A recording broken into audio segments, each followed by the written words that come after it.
Hello again from everybody at KC95. My name is Nick Bacott with 2 T's. With me once again, Mike from Weber Chevrolet. We are on Welcome to the dealership. At one of their newly renovated service centers. You got to check them out. More on that later. But we're going to talk about winterizing your car right now. So Mike, tell us what we need to know. Number one fluid to worry about is your good old windshield washer jug antifreeze. The stuff is available from us during the winter. We kind of up the alcohol content because we want that stuff to help us melt that frost and junk off the windshield. It's always been never easy than anything else than just popping it and filling it until it splashes out. It does no harm, no foul. Again, when our guys are doing the lube oil and filters, we can check the quality of it and see where it's at. But a little higher content of alcohol always goes to help us, and that's what you want. It'll say winter blend on them or something along that nature. Same thing with stuff with us. And like anything else, we've become dependent on these for getting in and out of the car. Most folks don't put a key in the ignition or in the door anymore. Your key fobs are where it's at. These are the 2 biggest examples of the ones we have. The cool thing of it is it's a very simple procedure. I always tell people if they can't remember the last time they changed it, then take it out and throw it away. The lifespan's about 2 years, 24 months, depending on how much you use. Again, a very simple thing. Scrapers. Everybody's seen it.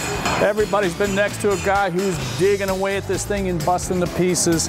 Buy the biggest honking scraper you can buy. Leverage is your buddy. Get a big old broom.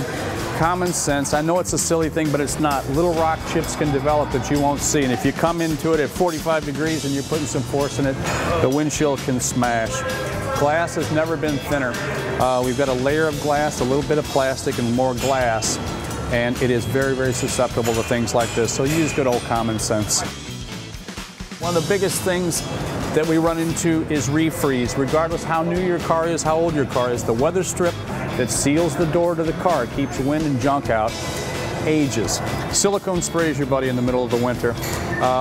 That perimeter of that needs to be squirted or sealed so that when we have a 40-degree day, a 20-degree day, a 40-degree day, a 20-degree day, it freezes on it, increases the difficulty of opening that door.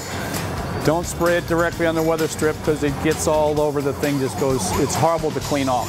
Put it on a nice clean rag, shoot it until it's just kind of dripping, saturated. We wipe it down real good, let it dry just a little bit, and then wipe it down again. It's going to go a long way to repel water and salt and junk so that the door doesn't freeze. So a bug out bag, think about this. Think about yourself and the basic stuff that you need to be comfortable for 4 to 5 hours in the car. Always get bottled water. Gloves, those cheapo jersey gloves, you can buy a bag of them. You can throw them away, who cares? But a lot of times folks don't have them in the winter. You should, but you don't. Good old basic stuff so that you can survive. Not a survivalist kind of thing. Just be comfortable during that time because there's things, again, beyond your control.